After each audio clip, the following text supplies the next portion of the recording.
Good morning, everyone. Myself, Dr. Lakshmi Nirvan from IGGMC Nagpur, Junior Resident 3. Thank you, AOS committee, for giving me this opportunity. My topic of presentation is evaluation of alignment of visual axis and its psychosocial effects before and after surgery in concomitant horizontal strabismus. No financial disclosure. Strabismus, also called as crooked eye, it is the condition where visual axis of the two eyes do not meet at the point or object of regard. Esotropia is the manifest convergent misalignment and exotropia is the manifest divergent misalignment. Now, why we are doing this study? The estimated pooled global prevalence of strabismus was found to be 1.93%. In India, the overall magnitude of strabismus was 6.9% and among them, 3/4 were of concomitant strabismus. Bradley Nelson et al. Observed that such patients may develop mannerisms such as lack of eye contact. Also, they may have negative impacts like negative self-images, poor interpersonal relationships, and problems regarding their schooling, work, play, or sports.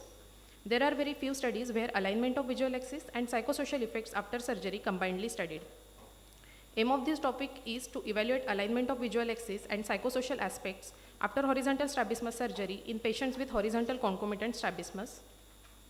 Inclusion criteria: patients above the age of more 12 years with concomitant esotropia and exotropia.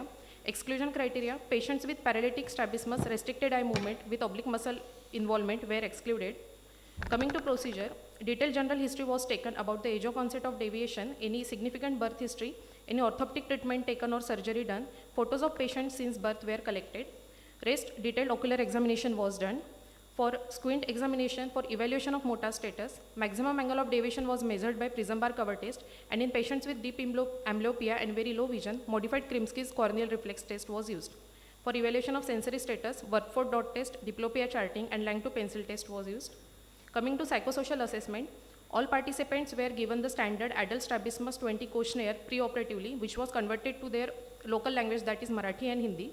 This AS20 consists of total 20 questions, 1 to 10 from psychosocial subscale and 11 to 20 from functional subscale, and each question were given the 5-point type Likert scale was used, and this question was converted into the Marathi language. These patients were subjected to either resection or recession surgery or both resection or recession surgery. Coming to observation and results, patient's mean age was 21 plus minus 7 years. We divided the patients into two groups, group 1 esotropia including 12 patients and group 2 exotropia including 18 patients. Successful surgical outcome was considered as angle of deviation of less than 15 prism diopter. At 3-month follow-up, it was found that mean preoperative angle of deviation was reduced from 44 plus minus 10 to 12 plus minus 2 prism diopter. As we can see that in esotropic patient, 75% patient had orthophoria and 25% had residual deviation. Similarly, in exotropic patient, 78% patient had orthophoria and 22% had residual deviation. These are the preoperative and postoperative images of one of our patients with successful outcome. This is another example. Coming to result of psychosocial effects, median overall questionnaire score ranges from 0 to 100. In our study, it was found that preoperatively the score was 56, which significantly improved to 92 in patients with successful surgical outcome and up to 78 in patients with residual deviation. These are patients with esotropia. These are patients with exotropia. Out of 7 patients with residual deviation, 4 patients were reoperated later on dominant eye after 6 months with successful surgical outcome, and remaining 3 denied the reoperation. Coming to discussion, Celebi and Kuchner in their study of large angle deviation observed that monocular strabismus surgery is recommended procedure, as this procedure minimizes the handling on dominating eye, reduces the surgical time, and reduces the fear of patient.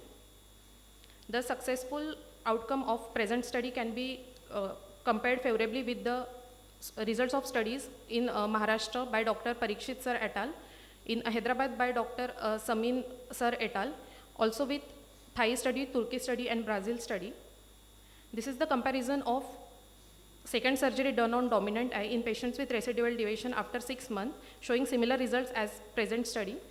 This is the Mayo Clinic study considering the AS20 questionnaire for psychosocial assessment in adult patients after strabismus surgery, showing similar result as my present study. The surgical intervention restores binocular vision, rectifies 3-dimensional vision, broadens the visual field, improves head posture, and improves psychological status and cosmesis. Concluding, surgical correction resulted in restoration of alignment of visual axis in 76% of patients, and bilateral surgery resulted in further restoration of alignment of visual axis in 13% of patients. Same eye resection recession produced better surgical results than bilateral resection recession.